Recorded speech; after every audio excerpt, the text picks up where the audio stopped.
समझाते हैं गुरु जी की धरती पर जाने के बाद तुम्हें ऐसे ऐसे जीवन बिताना है। गुरु जीव कहते हैं ठीक है गुरु जी, आपने जो शिक्षा जो ज्ञान जो नियम मुझे बताए हैं, जब मैं धरती पर जाऊंगा तो आपके आज्ञा का पालन करूंगा। और जब वही जीव धरती पर आता है तो उसका मुट्ठी बंद रहता है कि खुला रहता है? इस वक्त बताइए आप लोग। बंद रहता है। क्यों बंद रहता है?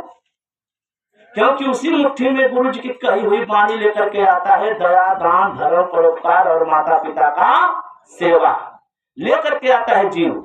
जब वही जीव जैसे जैसे बड़ा होने लगता है, अपना पराया पहचानने लगता है, तो मुट्ठी धीरे धीरे क्या होता है? खुलने लगता है। अब गुरु जी की कही हुई वाणी हाथ से निकलने लगता है।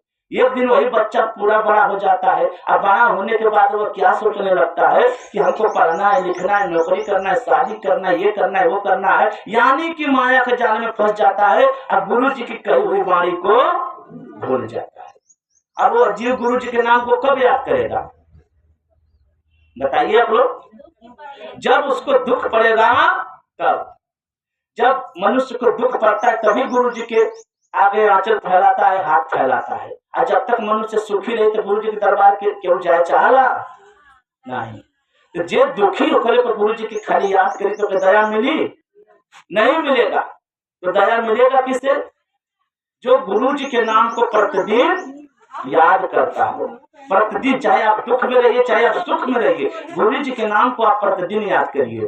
विद्यालय में वही बच्चा पास होता है जो प्रतिदिन विद्यालय जाता हो। एक दिन कोई विद्यालय जाएगा तो पास होने वाला नहीं। माता जी प्रणाम। हर हर महादेव। आपको एक दिन में 24 घंटे मिलते हैं।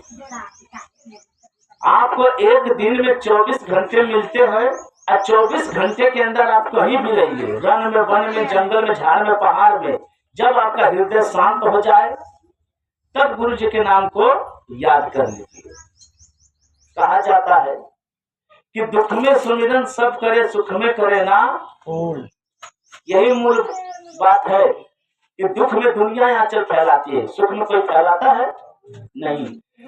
कि दुख में सुमिरन सब करे, सुख में करे ना कोई, और जो सुख में सुमिरन करे तब दुख कहेगा।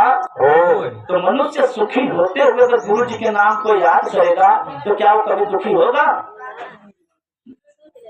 जो मनुष्य सुखी होते हुए भी गुरु जी के नाम को याद करेगा, गुरु जी उसको कभी दुखी होने ही नहीं देंगे। तो इसलिए माता बहन, एक बात आप लोग सच सच बताइए, अगर आप लोगों के ऊपर कितना हो भारी दुख पड़ जाए, तकलीफ पड़ जाए, तो क्या आप लोग भोजन करना छोड़ देते हैं? चलिए 2 दिन नहीं खाएंगे दुख में, 4 दिन नहीं खाएंगे, 5 दिन नहीं खाएंगे, और जब शरीर जवाब देवे लगी तब क्या करना? लोग कहता है आवत है पहले जान बाद में, दुख बाद में कर, पहले खाएगा। तो जिस प्रकार हम दुख में भी भोजन के बिना नहीं रह पाते हैं, तो गुरु जी के नाम के लिए बिना कैसे रह जाते हैं? सोचने वाली बात है कि नहीं? तो गुरु जी के नाम को माता बहन हर हाल में लेना है, प्रतिदिन लेना है, चाहे दुख रहे चाहे सुख रहे, तभी जाकर के गुरु जी की दया हमें मिलेगी। तो एक बार प्रेम से जयकारा लगा देंगे, प्रेम से बोलिए।